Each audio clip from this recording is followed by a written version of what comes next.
हैं। मॉन्स्टर्स की बात करें तो ज़ीक सोचता है कि डंजन्स में बहुत सारे मॉन्स्टर्स होते हैं, लेकिन उन तक पहुंचने के लिए उसे कम से कम पर्पल नाइट लेवल करना होगा। अभी के लिए उसे यह बात समझ नहीं आ रही कि वह पास्ट में कैसे वापस आया और यह सिस्टम क्या है, और यह भी कि स्किल्स और क्लास स्किल्स में क्या फ़र्क है। उसकी सिक्स्थ सेंस कहती है कि शायद यह सब उस एंशिएंट रेलिक से जुड़ा है, लेकिन वह पक्का नहीं है क्योंकि उसके पास इतनी इन्फॉर्मेशन नहीं है कि सब कुछ जोड़ सके। जो भी हो, वह अपनी सोर्ड उठाता है और फैसला करता है कि वह अपनी पूरी स्ट्रेंथ का इस्तेमाल करेगा ताकि और स्ट्रांग बन सके, चाहे वह सिस्टम हो या ड्रेकर लीनिएज। इस दुनिया में दो पावर्स जानी जाती हैं, एक नाइट्स का ऑरा और दूसरा मेजेस का माना। नाइट्स अपनी ऑरा को डांटियन में रीइंफोर्स करते हैं, जबकि मेजेस अपनी माना को सर्कल्स के थ्रू रिफाइन करते हैं। ये दोनों पावर्स अलग हैं, मतलब अगर किसी ने एक पावर अवेकन कर ली तो वह दूसरी नहीं कर सकता। लेकिन ज़ीक का किस्मत खराब थी, उसने न तो डांटियन अवेकन किया और न ही सर्कल। इसकी वजह से ही लोगों ने ज़ीक को यूजलेस समझा और उसे भटकने पर मजबूर कर दिया जब तक वह अपने मास्टर से नहीं मिला।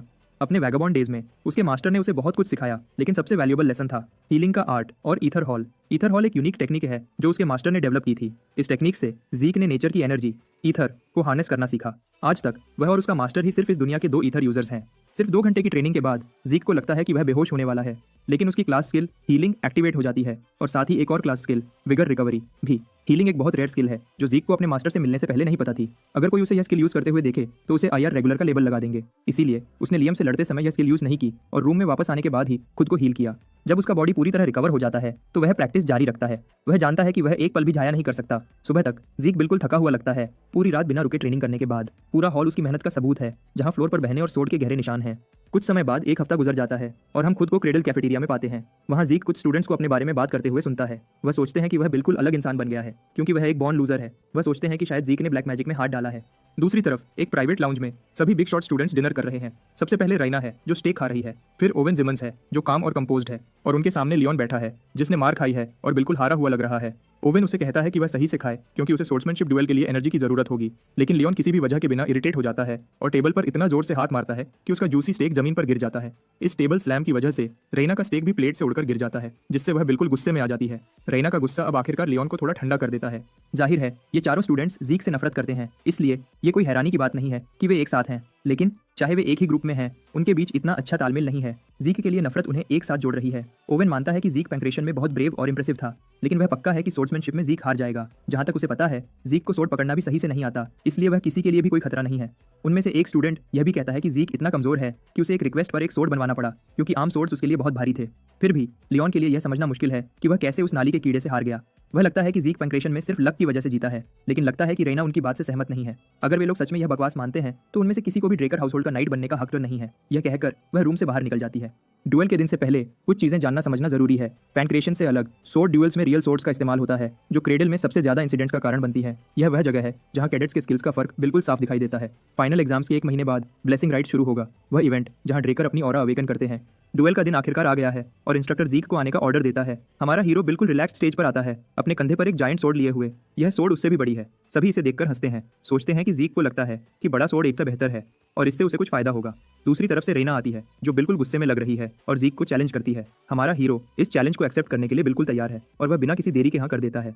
रैना को यह बात बिल्कुल पसंद नहीं आती कि ज़ीक इतनी आसानी से एक क्लेमोर उठा रहा है। अब जब वह उसे फेस टू फेस देख रही है तो उसे एहसास हो रहा है कि यह वही ज़ीक नहीं है जिसे वह जानती थी। वह ज़ीक जो सोर्ड सही से पकड़ भी नहीं पाता था। अब उसका प्रेजेंस इतना गहरा है कि रैना नर्वस महसूस करने लगती है, लेकिन वह जल्दी ही खुद को संभाल लेती है। उसे खुद पर गुस्सा आता है कि वह ज़ीक से डरने का सोच भी कैसे सकती है। अब पीछे हटना कोई ऑप्शन नहीं है, खासकर जब रैना खुद चैलेंज किया है। दूसरी तरफ ज़ीक भी नर्वस महसूस कर रहा है। वह जानता है कि उसकी आर्म टेक्निक्स इस ड्यूएल में काम नहीं आएंगी, क्योंकि लाइटनिंग नाइट रैना टेरोन के खिलाफ लड़ना कोई मजाक नहीं है। यह मौत को दावत देना है। रैना टेरोन, जिसे ज़ीक की पास्ट लाइफ में सब लाइटनिंग नाइट के नाम से जानते थे, रैना ने कॉन्टिनेंटल वॉर्स में अपना नाम बनाया और नेक्स्ट जनरेशन के ड्रेकर में से एक सबसे महान के रूप में पहचानी जाने लगी। वह उन कुछ रेयर लोगों में से है जिन्होंने ब्लेसिंग राइट से पहले ही अपनी ऑरा अवेकन कर ली थी। ज़ीक को याद है कि रैना ने अपनी ऑरा कुछ साल पहले अवेकन की थी, लेकिन क्रेडल में उसने इसका इस्तेमाल नहीं किया क्योंकि वह अपने फंडामेंटल्स को इंप्रूव करने पर फोकस कर रही थी। ड्यूएल शुरू होने का सिग्नल मिलते ही दोनों कंटेस्टेंट्स अपनी सोर्ड्स क्लैश कर देते हैं। पहली क्लैश के बाद रैना पीछे हटकर फिर से उस पर अटैक करती है। एक स्ट्राइक से वह ज़ीक को पीछे धकेल देती है। सिर्फ इन 2 स्ट्राइक से ही ज़ीक यह समझ जाता है कि रैना उसकी एक्सपेक्टेशन से भी बेहतर है। रैना फिर से उस पर अटैक करती है, अपनी सोर्ड को जितनी तेजी से स्विंग कर सकती है कर रही है और एरिया को स्पार्क्स से रोशन कर देती है। बैकग्राउंड में उसके दोस्त घबराए हुए हैं, उसे एक ही स्ट्राइक में जीक को खत्म करने के लिए कह रहे हैं, लेकिन उनमें से एक वाइजर स्टूडेंट इन इडियट्स को याद दिलाता है कि रेना जीक के साथ खेल नहीं रही, यह जीक है जो उसे पीछे धकेल रहा है। रेना की नज़र से वह जीक के अटैक में गलतियां साफ देख रही है, लेकिन हर बार जब वह उनका फायदा उठाकर अटैक करने की कोशिश करती है, उसकी सोर्ड जीक की सोर्ड से ब्लॉक हो जाती है, जैसे वो जानबूझकर उसे यह गलतियां दिखाकर उसके साथ खेल रहा हो। और भी गुस्से की बात यह है कि जब वह एक अटैक ब्लॉक करता है तो वह जानबूझकर एक और गलती छोड़ देता है ताकि रेना उस पर स्ट्राइक करे। ऐसा लगता है कि यह ड्यूएल जीतने के लिए नहीं है, बल्कि रेना को सिखाने के लिए है। कुछ अटैक्स के बाद रेना आखिरकार पीछे हट जाती है, बिल्कुल थकी हुई। वह अपनी सांस लेने के लिए थोड़ा टाइम चाहती है, लेकिन जीक के चेहरे पर एक बूंद भी पसीना या थकान नहीं है। असल में वह बोर्ड लग रहा है, उसे रेना का परफॉर्मेंस इतनी इंप्रेसिव नहीं लग रही। रेना बिल्कुल ईमानदारी से लड़ रही है, बिना किसी ऑरा के इस्तेमाल के, लेकिन यह कोई हैरानी की बात नहीं है क्योंकि वह सबको अपने वीक समझती है। अब जब वे लड़ रहे हैं, जीक फैसला करता है कि वह उसकी मदद करे और उसे इस स्पर्धा से बाहर निकाले। वह जानबूझकर एक लो स्टांस लेता है, जैसे वह एक ही मूव में गैप क्लोज करने वाला है। रेना अपनी स्पीड पर कॉन्फिडेंट है और इस पर ज्यादा ध्यान नहीं देती, लेकिन एक पल में जीक गैप क्लोज कर लेता है और उसके सामने आ जाता है। रेना को रिएक्ट करने का मौका भी नहीं देता। वह अपनी सोर्ड इतनी जोर से स्विंग करता है कि उसकी जायंट ब्लेड की फोर्स से जमीन क्रैक हो जाती है। दूसरी तरफ रेना श्योर है कि जब तक उनके बीच डिस्टेंस है, वह उसके मूव्स पर रिएक्ट कर सकती है। जीक अपनी सोर्ड हवा में स्विंग करता है, लेकिन उसका मकसद उसे हिट करना नहीं था, बल्कि उसकी स्विंग की फोर्स से उड़ने वाले पत्थर रेना के चेहरे पर लगते हैं, जिससे उसकी नाक इंजर हो जाती है। अगले ही पल जीक अपनी भारी सोर्ड लेकर उस पर अटैक करता है। जब रेना देखती है कि वह शाइनी ब्लेड उसकी गर्दन से कुछ ही सेंटीमीटर दूर है, तो उसे लगता है कि अब उसका खेल खत्म। लेकिन हैरानी की बात है कि जीक की सोर्ड अचानक हवा में उड़ जाती है और कुछ फीट दूर गिरती है। इसके साथ ही क्राउड जीक को लूजर घोषित कर देता है और राइना को ऑरा के बिना जीतने की बधाई देता है। लेकिन इंस्ट्रक्टर को पता है कि यह सच नहीं है। वह इतना घबरा जाता है जैसे उसे पता चला हो कि उसके एक से ज्यादा बाप हैं।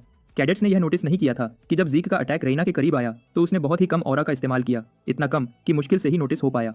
यह बात कि जीक ने उसे उसकी ऑरा यूज करने पर मजबूर कर दिया, जबकि उसने एकेडमी में दाखिल होने तक ऑरा न इस्तेमाल करने का वादा किया था, बिल्कुल चौंका देने वाली बात है। जब राइना वहीं खड़ी होती है, उसके चेहरे पर निराशा साफ दिखाई देती है। उसे अपने वादे को तोड़ने का अफसोस है। तभी जीक अपनी मुट्ठी बनाकर उस पर अटैक करता है और उसके गले पर स्ट्राइक करता है, उसे याद दिलाता है कि यह अभी खत्म नहीं हुआ है। राइना घुटनों के बल गिर जाती है और उसके मुंह से केचप बहने लगता है। कैफेटेरिया में बैठने वाले दोस्तों में से एक बुजदिल इसे देखकर बिल्कुल गुस्से में आ जाता है, क्योंकि यह तो सोर्ड ड्यूअल था और वह जीक के इस घटिया अटैक को बर्दाश्त नहीं कर सकते। सभी लोग जीक की तरफ उंगलियां उठाते हैं, उसे शेमलेस कहकर बदनाम कर रहे हैं, लेकिन जीक बिल्कुल भी परेशान नहीं है। वह कामली रेना से पूछता है कि क्या वह जारी रखना चाहती है। रेना दूसरी तरफ मानती है कि वह अभी तक नहीं हारी है और सोचती है कि जीक ने सिर्फ इसलिए स्ट्राइक किया क्योंकि उसका फाइट पर ध्यान नहीं था। लेकिन जब वह इसके बारे में सोचती है तो उसे एहसास होता है कि अगर जीक के हाथ में नाइफ होता तो वह अभी तक मर चुकी होती। इस वजह से वह ईमानदारी से हार मान लेती है। जब क्राउड, जो कुछ देर पहले तक जीक का मजाक उड़ा रहा था, यह देखता है तो शॉक में चला जाता है। जीक ड्रेकर, जिसे कुछ दिन पहले तक ह्यूमन स्कम का लेबल दिया गया था, अब फेमस हाउसेस के सबसे टैलेंटेड बच्चों में से एक है। यह बात कि रेना टून द लाइटनिंग नाइट हार गई सभी के लिए बिल्कुल विश्वास के काबिल नहीं है। सीन अब एबल्स कासल में शिफ्ट होता है, जहां एक घातक बैटल खत्म हो चुका है और जिसमें लहू का डेरा छोड़ा गया है। विलियम यह हॉरिफिक सीन देखता है और समझ नहीं पाता कि एबल कैसे शांति से चाय पी रहा है बिना किसी टेंशन के। एबल का ध्यान अब एक लेटर पर है जिसमें जीक ड्रेकर की रेना द प्रोडिजी के खिलाफ जीत का जिक्र है। वह उठकर पूछता है कि ब्लेसिंग राइट में कितना टाइम है, क्योंकि फुल मून तक काफी टाइम है। एबल को लगता है कि ड्रेकर फैमिली को विजिट करना सही रहेगा। यह सुनकर विलियम शॉक्ड हो जाता है कि वह खुद जा रहा है, लेकिन इस सोर्ड मास्टर को जीक के अवेकनिंग के बारे में जानने की उत्सुकता हो रही है। जब जीक की जीत ने क्रेडल के बाकी सभी को हैरान कर दिया तो जीक ने अपनी अचीवमेंट पर ज्यादा ध्यान नहीं दिया और बस अपनी ट्रेनिंग में वापस लग गया। जीत का जश्न मनाने से इनकार कर दिया। एक महीना गुजर गया और आखिरकार ब्लेसिंग राइट का दिन आ गया। जीक अभी भी समझ नहीं पा रहा है कि वह अपनी ओरिजिनल लाइफ में कैसे एक रेड नाइट बन गया, खासकर जब उसके पास इतना खराब बॉडी था। ट्रेनिंग खत्म करने के बाद वह स्टेटस विंडो ओपन करने का कमांड देता है। उसकी मास्टरी स्किल, जैसे उसने सोचा था, एक्सपर्ट लेवल पर है। मास्टरी स्किल होने की एक्सपर्ट लेवल पर होने की वजह से वह कोई भी स्किल जल्दी सीख सकता है। इसी वजह से उसके कई स्किल्स रैंक डी और ई में हैं। उसने अपनी स्विफ्ट स्टेप्स स्किल की मास्टरी भी इंप्रूव कर ली है, वही स्किल जो उसने रेना के खिलाफ इस्तेमाल की थी। अपने शार्प सेंसेस की वजह से वह जान जाता है कि बटलर उसे देख रहा है। डेकर अपने मास्टर को बताता है कि वे लोग 2 घंटे में इवेंट के लिए निकलने वाले हैं। जीक सोचता है कि अब तैयार होने का टाइम आ गया है। जीक ने मेन एस्टेट में काफी टाइम से विजिट नहीं किया है। वह अब ड्रेकर फैमिली के घर की तरफ जा रहा है, जो ट्रॉय के दूसरे छोर पर है, जबकि फैमिली का मेन रेजिडेंस कॉन्टिनेंट के सेंटर में है। ब्लेसिंग राइट वहां होता है जहां ड्रैगन स्लेयर की लेजेंड शुरू हुई थी। अपनी मंजिल पर पहुंचकर जीक कैरेज से बाहर निकलता है और ड्रैगन्स नेस्ट लेयर में दाखिल होता है। अंदर जाते ही जीक देखता है यहाँ सभी लोग वीआईपीज हैं जिन्हें सारा कॉन्टिनेंट जानता है। जीक को पता है कि कुछ लोग यहाँ सिर्फ उसे ऑब्जर्व करने के लिए भेजे गए हैं। यह सब जानने के बाद भी जीक को लगता है कि सब कुछ अच्छा ही होगा, लेकिन तभी उसे एक आदमी दिखाई देता है जिसे देखकर उसका खून खौलने लगता है। वह आदमी और कोई नहीं बल्कि एबल है, जो किसी से हाथ मिला रहा है और कह रहा है कि उसे इस इवेंट में आने का कोई इंटरेस्ट नहीं था। वह सिर्फ एक इंसान के लिए आया है और वह इंसान है उसका सबसे छोटा भाई। यह आदमी एबल ड्रेकर फैमिली का सेकंड सन है, जिसे द लायन ब्लेड का निकनेम दिया गया है, लेकिन उसका एक और मशहूर नाम है द बुचरिंग नाइट। जीक अपने एल्डर ब्रदर का सामना करते समय अलर्ट रहता है, क्योंकि उसके पास इस सिचुएशन में ज्यादा ऑप्शंस नहीं है। अपनी प्रीवियस लाइफ में सेकंड सन ने कभी भी जीक को ब्लेसिंग राइट में ऑब्जर्व नहीं किया था। इसका मतलब है कि जीक के एक्शंस ने फ्यूचर को बदल दिया है। गुस्से में अपनी मुट्ठी बांधकर जीक सोचता है वह अपनी सेकंड लाइफ वेस्ट नहीं करेगा। जल्द ही ब्लेसिंग राइट शुरू हो जाता है। एरन को पहले वॉरियर के रूप में बाहर आने को कहा जाता है। वह अपना हाथ एक मिस्टिकल पूल में डालता है जिससे उसका हाथ ब्लू एसेंस से भर जाता है। यह समझाया जाता है कि हर ब्लेसिंग राइट रिचुअल में ड्रेकर ब्लडलाइन का हर मेंबर अपना सील्ड ऑरा अवेकन करता है, वह भी तब जब वह क्रेडल से ग्रेजुएट होने वाले होते हैं। यह 12 साल की उम्र में होता है और एरन अभी इसका पहला उदाहरण बन चुका है। जहां आम नाइट्स जो 20 साल की उम्र के बाद ऑरा अवेकन करते हैं, यह प्रोसेस ड्रेकर फैमिली के लिए 12 साल की उम्र में शुरू हो जाता है। कुछ लोगों में जब वे ऑरा अवेकन करते हैं, वे ऑरा के साथ ड्रैगन स्लेयर का एक खास स्किल भी अवेकन कर सकते हैं जिसे माना इनहिबिशन कहते हैं। इंटरेस्टिंग बात यह है कि माना लैंप्स हार्शली रिएक्ट कर रहे हैं और रेड स्पार्क्स निकल रहे हैं। जो लोग माना इनहिबिशन हासिल करते हैं वे रेड और ब्लैक नाइट्स के बराबर स्ट्रांग बन सकते हैं। इसे प्योर ब्लड अवेकनिंग कहते हैं। माना इनहिबिशन ट्रेट की वजह से कैंडिडेट्स को फैमिली के बनाए हुए स्पेशल ग्लव्स पहनने पड़ते हैं, वरना वे एक रेगुलर लाइफ एंजॉय नहीं कर सकते। रैना जो पहले ही अवेकनिंग प्रोसेस से गुजर चुकी है, ये स्पेशल ग्लव्स पहनती है। जब कोई प्योर ब्लड होने का साबित कर देता है तो उसे ड्रेकर नाम दिया जाता है और उसे मनी सपोर्ट और बहुत सारे बेनिफिट्स दिए जाते हैं। लोग बड़बड़ाने लगते हैं जब आखिरकार वह कैंडिडेट स्टेज पर आता है जिसका सबको इंतजार था। सभी सोचते हैं कि इस बच्चे का अवेकनिंग रैना से भी बेहतर होगा। जब जी के स्टैचू के सामने खड़ा होता है तो हैरान होता है कि कैसे वह अपनी पिछली लाइफ में पहले ही एक बार यह सब कुछ कर चुका है। पिछली बार का एक्सपीरियंस उसके लिए दर्दनाक था, लेकिन ब्लेसिंग राइट ही था जिसने उसे क्रेडल में आगे बढ़ने में मदद की थी। यह वह दिन था जब उसे सबके सामने शर्मिंदा होना पड़ा, लेकिन अब चीजें बदल गई हैं। उसके पास हील करने की एबिलिटी है, ईथर को मैनिपुलेट कर सकता है और सबसे ऊपर वह अपनी एबिलिटीज से स्ट्रांग बन गया है। इसलिए वह ब्रॉन्ज स्टैचू से बहुत कुछ एक्सपेक्ट कर रहा है। जब वह अपना हाथ पूल में डालता है तो स्टैचू रिएक्ट करती है, वह हिलने लगती है और फिर अचानक रुक जाती है, जिससे सभी लोग शॉक्ड हो जाते हैं। यह ऐसा कुछ है जो पहले कभी किसी कैंडिडेट के साथ नहीं हुआ। यह देखकर एबल भी शॉक्ड रह जाता है। जब जीक अपना हाथ बाहर निकालता है तो वह सोचता है कि उसने कुछ ज्यादा ही एक्सपेक्ट किया था। इस बार भी कुछ अलग नहीं हुआ। एबल की वजह से ही उसने जल्दी में कंक्लूजन्स बना लिए थे और ओवर कॉन्फिडेंट हो गया था। बाकी लोग सिर्फ इस बात से शॉक्ड हैं कि जिस कैंडिडेट के अवेकनिंग का सबको इंतजार था वह ऑरा अवेकन नहीं कर पाया। वे उसका मजाक उड़ाते हैं कि वह डायरेक्ट डिसेंडेंट होने के बावजूद भी अवेकन नहीं कर सका। फिर वह सवाल उठाया जाता है कि कैसे उसने रैना को हरा दिया। अब सभी को लगता है कि शायद उसने कोई गंदा ट्रिक इस्तेमाल की होगी, लेकिन हमारे हीरो को किसी की परवाह नहीं है। वह बहुत स्ट्रांग बनने पर फोकस कर रहा है। सिस्टम एरर का एक्सपीरियंस करने के बाद माफी के साथ हेलो कहता है। जीक कंफ्यूज लगता है जब सिस्टम उसे बताता है कि उसकी क्लास आइडेंटिफिकेशन में जरूरी इंफॉर्मेशन मिसिंग है। मैसेज का यह हिस्सा उसका ध्यान खींच लेता है। सिस्टम उसे बताता है कि इनपुट कंप्लीट है और टर्मिनल ने यूजर की टैलेंट को हीलर के रूप में आइडेंटिफाई किया है। इसके साथ ही वह एक रेयर क्लास अनलॉक कर लेता है। जीक अपनी आंखों पर यकीन नहीं कर पाता जब स्टैचू रेड लाइट से चमकने लगती है, प्योर ब्लड की अवेकनिंग का इंडिकेशन। कोई भी यकीन नहीं कर पाता कि वह सीधे रेड नाइट के रूप में शुरू हो रहा है। सिस्टम कनेक्ट होकर जीक की सोल में एंशिएंट ड्रैगन की ब्लेसिंग अनलॉक कर देती है। इस समय एबल खामोशी से अपने भाई को देख रहा है। जीक के सारे अवेकन टैलेंट्स एक साथ मिलकर एक नई क्लास बनाते हैं, द इमॉर्टल। जीक के लिए यह सब कुछ समझना मुश्किल है, खासकर जब वह यह नई यूनिक क्लास देखता है। उसके बॉडी को घेरने वाली गोल्ड लाइट की चमक लोगों का ध्यान खींच लेती है। वे श्योर हैं कि उन्होंने स्टैचू से रेड लाइट देखी है, लेकिन अब उनमें डाउट्स पैदा हो रहे हैं। जीक को समझ आ गई है और सोचता है कि अभी उनके सामने बोलना बेकार है। वे सवाल उठाते हैं कि क्या स्टैचू खराब हो गया है, लेकिन फिर माना लैंप फिर भी क्यों रिएक्ट कर रहा है। वे यह मानना नहीं चाहते कि यह प्योर ब्लड की अवेकनिंग है। तभी एबल तालियां बजाने लगता है। लोगों का मजाक उड़ाते हुए कहता है कि वह नए प्योर ब्लड्स को कॉन्ग्रेचुलेट करने में फेल हो गए हैं। वह सोचता है कि यह मौका सेलिब्रेट करने का है, शक करने का नहीं। क्योंकि लोग एबल के सामने बोल नहीं सकते, इसलिए वे भी तालियां बजाने लगते हैं। एबल जीक के लिए ग्लव्स तैयार करने का ऑर्डर देता है। जीक ग्लव्स लेता है, लेकिन उसे यह ग्लव्स पसंद नहीं है। वह वहां से चला जाता है, जबकि एबल को लगता है कि जीक खुश है। हमारे हीरो को गुस्सा आ रहा है कि उसे एबल की मदद मिली। ब्लेसिंग राइट खत्म हो जाता है और अब सेलिब्रेशन पार्टी है जिसमें सभी एंजॉय कर सकते हैं, लेकिन जीक अपने सिग्मा मेल माइंडसेट पर है। वह पार्टी में जाने का कोई इरादा नहीं रखता। जीक अचानक रुक जाता है जब एक आवाज उसका नाम लेती है। उसने सोचा नहीं था कि एबल अचानक आ टपकेगा। एबल जानना चाहता है कि यह बच्चा कहाँ जा रहा है और उसे एक हैंडशेक के साथ बधाई देता है। चाहे जीक अपने बड़े भाई से नफरत करता है, लेकिन हैंडशेक से इनकार उसके लिए प्रॉब्लम खड़ी कर सकता है। इसलिए वह अच्छा दिखाने के लिए हाथ बढ़ाता है, लेकिन तभी उसे अपनी प्रीवियस लाइफ की एक बुरी याद आ जाती है। किसी वजह से जीक अपना हाथ वापस खींच लेता है और एक शब्द भी बोलने से इनकार कर देता है। एबल अपनी इविल नेचर का हिंट देता है और इस ऑकवर्ड सिचुएशन के लिए अपने छोटे भाई को दोष देता है। जीक के ख्याल में वह एक ऐसे आदमी से हाथ नहीं मिला सकता जिसे वह सबसे ज्यादा घटिया समझता है। एबल को ज्यादा परवाह नहीं है। वह उसे अलविदा कहकर चला जाता है और कहता है कि वे लोग फिर मिलेंगे। जीक भी कंफर्म करता है कि वह एक दिन अपने भाई से जरूर मिलेगा। पार्टी में कई लोग दो प्योर ब्लड्स की रीसेंट अवेकनिंग के बारे में बात कर रहे हैं। अभी तक किसी ने यह नहीं समझा है कि जीक की गोल्डन लाइट का क्या मतलब है, क्योंकि ऐसा पहले कभी नहीं हुआ। वे सोच रहे हैं कि जीक कहाँ है, क्योंकि वह कहीं नजर नहीं आ रहा। हम जीक को देख पाते हैं, लेकिन वह एक अलग रूम में रिलैक्स कर रहा है। इस अजीब से इवेंट के बाद वह अभी भी समझ नहीं पा रहा है कि अवेकनिंग में क्या हुआ था। प्योर ब्लड अवेकनिंग्स की बात करें तो उनमें माना इनहिबिशन एक स्किल होती है जो बताती है कि ड्रेकर फैमिली ड्रैगन्स के खिलाफ है, जो माना का सोर्स माने जाते हैं। लेकिन ज्यादातर सोल्जर्स को माना की जरूरत होती है और प्योर ब्लड्स को स्पेशल ग्लव्स पहनने पड़ते हैं। अगर जीक प्योर ब्लड अवेकनर है तो ग्लव्स उतारते ही उसे प्रॉब्लम्स होनी चाहिए थी, लेकिन ग्लव्स उतारने के बाद भी वह ठीक है। यह देखकर वह स्टेटस विंडो ओपन करता है जो पहले से अलग है। माना इनहिबिशन की जगह उसके पास एक यूनिक स्किल है, माना रिफ्लेक्शन। क्यूरियस होकर जीक इस स्किल के डिटेल्स पढ़ने लगता है। वह देखता है कि माना रिफ्लेक्शन एक डिस्टॉर्शन फील्ड बनाता है जो पास के माना को कैंसिल कर देता है। यह एक स्किल है जो माना लैंप्स पर रिएक्ट नहीं करता, क्योंकि यह पैसिव नहीं है। ब्लेसिंग राइट से पहले वह एक रेयर क्लास हीलर था, लेकिन अब उसे यूनिक इमॉर्टल माना जा रहा है जो वह समझ नहीं पा रहा है। कंफ्यूजन बढ़ जाती है जब सेरेमनी के ग्रेजुएट्स में से सभी ब्लू ऑरा हासिल करते हैं, जो आमतौर पर अवेकनिंग्स होते हैं। सिर्फ रेना ही एक्सेप्शन थी जिसे रेड प्योर ब्लड अवेकनिंग मिला था। हमारे हीरो के साथ भी यही हुआ, लेकिन आखिरकार उसकी अवेकनिंग गोल्ड में हो गई। सिस्टम ने उसे बताया था कि क्लासिफिकेशन के लिए महत्वपूर्ण इन्फॉर्मेशन मिसिंग है। जीक सोचता है कि क्या ब्रॉन्ज स्टैचू अवेकनिंग के समय उसकी स्किल्स को मेजर कर रहा था। जब सिस्टम ने स्टैचू को जरूरी इन्फॉर्मेशन दी तो स्टैचू ने स्ट्रांगली रिएक्ट किया और रेड लाइट इमिट की। अब सब कुछ समझ में आ रहा है। जीक को लगता है कि स्टैचू का काम यह जज करना नहीं है कि किसी ने अवेकन किया है या नहीं, बल्कि उसका काम है उनकी क्लास की पावर को मेजर करना। रेड लाइट का मतलब है रेयर क्लास और गोल्ड लाइट का मतलब है यूनिक क्लास। और यह स्टैचू एक रेलिक है जो टाइम के पहले से यहाँ है।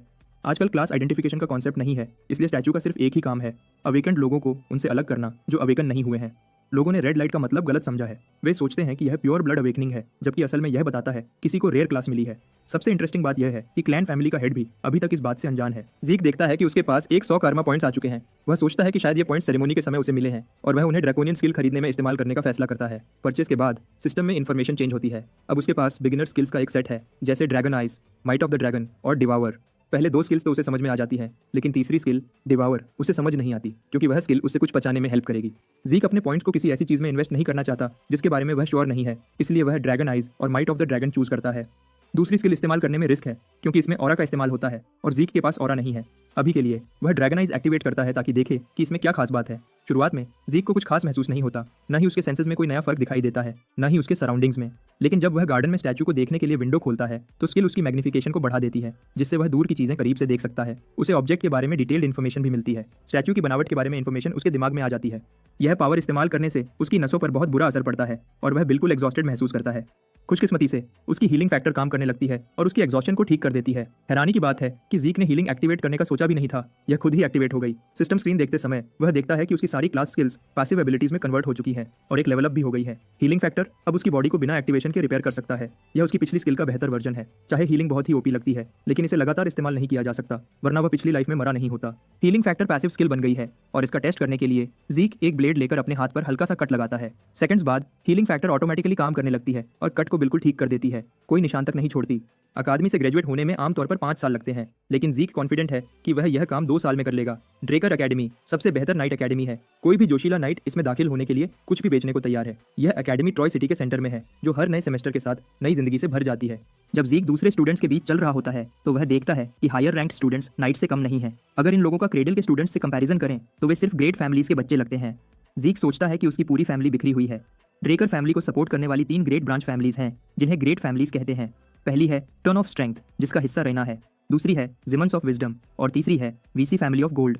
इन तीनों फैमिलीज के बच्चे भी यहाँ हैं, लेकिन जीक उनके बारे में एक सेकंड भी सोचने को तैयार नहीं है। सीन अब high class dormitory platinum mention में शिफ्ट होता है। यह हाई क्लास डॉर्मेट्री एक ट्रेनिंग हॉल, एक बड़ी लाइब्रेरी और यहाँ हर तरह के प्रीमियम फैसिलिटीज मौजूद हैं। सबसे बेहतर प्योर ब्लड अवेकनर्स को एक एडिशनल प्रिविलेज मिलता है, फ्लोर मास्टर का टाइटल। यह फ्लोर प्लैटिनम फ्लोर के नाम से जाना जाता है। एक मेड हमारे हीरो का स्वागत करती है और उसे उसके असाइन फ्लोर तक ले जाया जाता है, जहाँ बाकी लोग इंतजार कर रहे हैं। यहाँ पहुंचकर जीक इतने सारे लोग देखकर थका हुआ महसूस करता है। उसे बताया जाता है कि डेकर दूसरे रूम में उसका इंतजार कर रहा है। जीक टाइम बर्बाद किए बिना उसे मिलने चला जाता है। बटलर अपने मास्टर को कुछ दिखाना चाहता है। वह उसे प्रीमियम ग्लव्स दिखाता है जो उसने अवेकनिंग के समय हासिल किए थे। जीक के पास पहले से ही नए ग्लव्स हैं, लेकिन अब उसकी नज़र एक नई सोर्ड पर है। वह अपनी ब्लेड चूज करता है और बटलर बिना सवाल जवाब के उसे सपोर्ट करता है। ट्रॉय का दूसरा हिस्सा पहाड़ियों के करीब है, इसलिए यहाँ अच्छे आयरन और स्किल्ड क्राफ्ट्समैन की कमी नहीं है, जो एलुमनाई की पावर को बढ़ा देते हैं। डेकर यंग मास्टर के लिए एक क्राफ्ट्समैन ढूंढना चाहता है, लेकिन जीक अपने लिए ब्लैकस्मिथ खुद ढूंढने जाएगा। गैलन हैल्बर्ट का नाम बटलर ने पहले कभी नहीं सुना है। वह उन्हें पर्सनली देखना चाहता है और वह इस आदमी से कॉन्टैक्ट करके अपॉइंटमेंट फिक्स कराएगा। साथ ही वह जीक को याद दिलाता है कि कल उसकी पहली क्लास शुरू होने से पहले डॉक्यूमेंट्स को एक बार देख ले। बाद में जीक नोट्स पढ़ रहा होता है जब उसे एक इंटरेस्टिंग चीज नजर आती है। प्लैटिनम फ्लोर उसके लिए रिजर्व है। अब वह अपनी नई ड्रैकोनियन स्किल्स टेस्ट करके उसे डेवलप कर सकेगा। एक मेड यंग मास्टर को बताती है कि रैना ने उसे डिनर का इनविटेशन भेजा है। जीक सुनकर शॉक्ड हो जाता है और विजिट करने का फैसला करता है। वह उसके फ्लोर पर पहुंचता है और थोड़ा हैरान होता है क्योंकि रैना वहां कोई अजीब सी गेम खेल रही है। वह उसका स्वागत करती है और यूनिक डिनर सेटिंग के लिए माफी मांगती है। जीक को कोई एतराज नहीं है और वह अपनी सीट पर बैठ जाता है। वे दोनों पहले खाना खाते हैं और फिर बात करते हैं। टेबल के सामने बैठी रैना को ऑब्जर्व करते हुए जीक समझ जाता है कि वह अपनी पेट में ऑरा का इस्तेमाल कर रही है, और वह भी इस मुकाम पर जब हम एक कैजुअल डिनर कर रहे हैं। वह सोचता है कि शायद वह पर्पल नाइट बनने की कोशिश कर रही है, जो एक्सप्लेन कर सकता है कि उसकी सोर्ड स्किल्स अपनी लिमिट तक क्यों पहुंच चुकी हैं। ऐसा करके वह अपना पोटेंशियल वेस्ट कर रही है। डिनर खत्म करने के बाद जीक एग्जॉस्टेड और सरप्राइज्ड होता है क्योंकि रैना ने उससे ज्यादा खाना खाया है। जब दोनों का पेट भर जाता है तो रैना बात के असल मुद्दे पर आना चाहती है। वह जीक को टून फैमिली का फुल सपोर्ट ऑफर करती है। जीक सोचता है कि यह कोई गलतफहमी है और उसे याद दिलाता है कि हम दोनों प्योर ब्लड अवेकनर्स हैं। रैना जवाब देती है कि वह गलत है। प्योर ब्लड्स होने के नाते उन्हें कई प्रिविलेजेस मिलते हैं। प्लैटिनम फ्लोर भी उन्हीं में शामिल है, लेकिन ग्रोथ करने के लिए उन्हें रिसोर्सेज नहीं मिलते।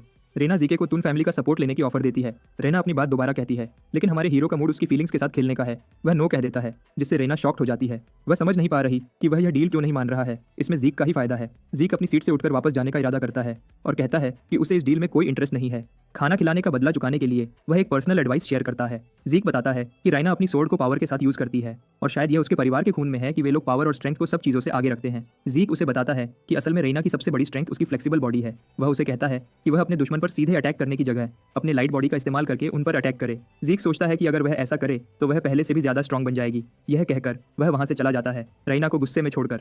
रेना अपने स्ट्रेंथ का इस्तेमाल करना चाहती है जो उसकी फैमिली इस्तेमाल कर रही है। उसने अब तक यही किया है, लेकिन वह जीक की बात इग्नोर नहीं कर सकती। उसे भी लगता है कि फैमिली में नाम बनाने के लिए उसने फैमिली ट्रेनिंग ली, जिसकी वजह से उसका स्वॉर्ड स्टाइल ऐसा हो गया है। जीक ने यह बात पकड़ ली थी। जब रेना छोटी थी और एक जीनियस के रूप में प्रेज्ड होती थी तो किसी ने उसे कोई एडवाइस नहीं दी थी। जीक के साथ मिलने के बाद उसके सोचने का तरीका बदल गया है और अब वह जीक के सुझावों पर सोचने के लिए तैयार है। सीन अब जीक पर शिफ्ट होता है। वह सोच रहा है कि अपनी नई स्किल्स के साथ वह कितना पावरफुल हो गया है। अब पूरी रात की ट्रेनिंग भी उसे रोक नहीं पाई। अब उसके पास न खत्म होने वाला स्टैमिना है जो इस दुनिया में सिर्फ इसी के पास है। अपनी प्रीवियस लाइफ में यह जगह उसके लिए सिर्फ हेल्थ थी, लेकिन अब अपनी नई अवेकेंड स्टेट के साथ यह बिल्कुल चिल है। जीक अब उस सुकून को एंजॉय कर रहा है जो पैसे या पावर से नहीं खरीदा जा सकता। जब वह अपने काम में बिजी होता है तो जिमन्स फैमिली का रिप्रेजेंटेटिव उसके पास आता है। ओवेन, जो फैमिली का तीसरा बेटा है और धोखाधड़ी में एक्सपर्ट है, उसने जीक को प्रीवियस लाइफ में धमकाया था। इंटरेस्टिंग बात यह है कि उसने जीक को डिनर का इन्विटेशन भी दिया था, लेकिन जीक ने इनकार कर दिया था। इस लाइफ में ओवेन बिल्कुल फ्रेंडली बर्ताव कर रहा है। जीक समझ जाता है कि जिमन्स फैमिली का रिप्रेजेंटेटिव किस इन्विटेशन लेटर की बात कर रहा है। ओवेन पूछता है कि उसने रिप्लाई क्यों नहीं किया, तो जीक जवाब देता है कि उसे उसके मैसेजेस की कोई परवाह नहीं है। जीक का यह बेइज्जती भरा जवाब ओवेन के दोस्त का ध्यान खींच लेता है, जो सोचता है कि यह लड़का एक पोलाइट इन्विटेशन के बदले इतना बुरा बर्ताव क्यों कर रहा है। जीक उससे कार्ड खींच लेता है, लेकिन जीक को पार्टी में जाने में बिल्कुल इंटरेस्ट नहीं है। वह वहां से चला जाता है, यह समझकर कि जिमन्स फैमिली का रिप्रेजेंटेटिव ओवेन का चमचा बनने की कोशिश कर रहा है। अचानक से यह बास्टर्ड हिम्मत दिखाता है और जीक पर अटैक कर देता है। जीक अटैक ब्लॉक कर लेता है, जबकि उसने उसके पेट पर ऑरा से वार किया। डर्बन रॉजवेल अपना नाम चिल्लाता है और कहता है कि वह सबसे बड़ा नाइट है, शायद यह सबसे बड़ा बेवकूफ है। हमारा छोटा ड्रेकर उसकी छोटी सी स्पीच पर हंसते हुए कहता है कि यह आदमी तो नाइट भी नहीं है, वह तो सिर्फ एक कैडेट है। जीक तेजी से आगे बढ़ता है और इस आदमी के पेट पर एक मुक्का मारता है जो माइक टाइसन का मुकाबला कर सकता है। यह उसे जमीन पर गिरा देता है, जबकि जीक खुशी से जिमन्स फैमिली के अगले बंदे को चैलेंज करता है कि वह भी आकर उसके मुकाबले का मजा चखे। ओवेन उसके करीब आता है और कहता है कि जीक को अपनी स्ट्रेंथ पर बहुत घमंड है और वह इस बात से इंप्रेस नहीं हुआ। ग्रुप जीक को अकेला छोड़कर चला जाता है। जीक उन्हें सिर्फ एक सर्कस के जोकर समझता है। चलो जरा ड्रेकर एकेडमी के अंदर की बात करते हैं। यह 2 क्लासेस में बंटा हुआ है। पहला है नॉर्मल क्लास, जहां उनको पढ़ाया जाता है जिनके अंदर टैलेंट की कमी होती है। वह क्लास मेहनत और डिसिप्लिन से चलती है। दूसरी स्पेशल क्लास है, जहां कुछ खास कैडेट्स बेसिक सब्जेक्ट्स के अलावा अपने सब्जेक्ट्स चूज कर सकते हैं। इस एकेडमी में टॉप के लोग और एलीट्स स्पेशल क्लास में जमा होते हैं। इसीलिए जीक को भी उम्मीद थी कि यहाँ कुछ खास लोग होंगे, लेकिन उसको सब वही पुराने लोग दिखे जिन्हें वह क्रेडल से जानता था। वह मजाक भी करता है कि यह स्पेशल क्लास नहीं बल्कि क्रेडल क्लास है। क्लास शुरू होती है और इंस्ट्रक्टर पोडियम पर एक खास आदमी को इंट्रोड्यूस करते हैं। यह मिस्टीरियस आदमी कभी 20 साल पहले एम्पायर का कमांडर इन चीफ था और यह वही आदमी है जिसने एम्पायर पर हुए अटैक को अपनी कमाल की स्ट्रैटेजी से रोका था। डीन हावर्ड ड्रेकर को वेलकम किया जाता है। वह इस एकेडमी के हेड हैं और उनको वॉर हीरो के नाम से जाना जाता है। हावर्ड को उम्मीद की किरण और टैक्टिकल वॉर का मास्टर माना जाता है, लेकिन सच तो यह है कि वह जितना मशहूर है उससे कहीं ज्यादा कमीना है। उसने अपनी जान बचाने के लिए दुश्मन को इन्फॉर्मेशन लीक की थी और वह लक से बच गया। सीधी बात है, वह लकी था कि लोगों को यह बात पता नहीं चली। जीक उससे बहुत नफरत करता है क्योंकि पिछली लाइफ में उसे एकेडमी से बाहर निकलवाने में इसी का हाथ था। कहीं जाने को नहीं था तो जीक ट्रॉय के जंगल में भटक रहा था। वहां उसे स्लेव ट्रेडर्स ने पकड़ लिया और सदर्न कार्टेल को बेच दिया। इस आदमी का वजूद जीक की जिंदगी के एक दर्दनाक लम्हे से जुड़ा हुआ है और वह इस मोटे गाजर से अपना बदला जरूर लेगा। डीन की स्पीच खत्म होती है और टीचर क्लास शुरू करते हैं। कैडेट्स को ट्रेनिंग के लिए अरीना में जाने को कहा जाता है। अरीना में जीक हैरान है कि उसे ड्रैगन स्लेइंग की बेसिक्स सीखनी पड़ रही है। अपनी पिछली जिंदगी में वह ऑरा यूज नहीं कर पाता था और 2 साल बर्बाद कर दिए थे, जबकि नॉर्मल इंसान को 3 महीने लगते हैं। इंस्ट्रक्टर स्टूडेंट्स को वेलकम करता है और अपना नाम रोज नाइट आंड्रे ड्रेकर बताता है। वह उन्हें ड्रैगन स्लेइंग की बेसिक्स सिखाएगा। स्टूडेंट्स थोड़े से घबराए हुए हैं क्योंकि वे इस बंदे के बारे में कुछ नहीं जानते। जीक को नाम सुनकर याद आता है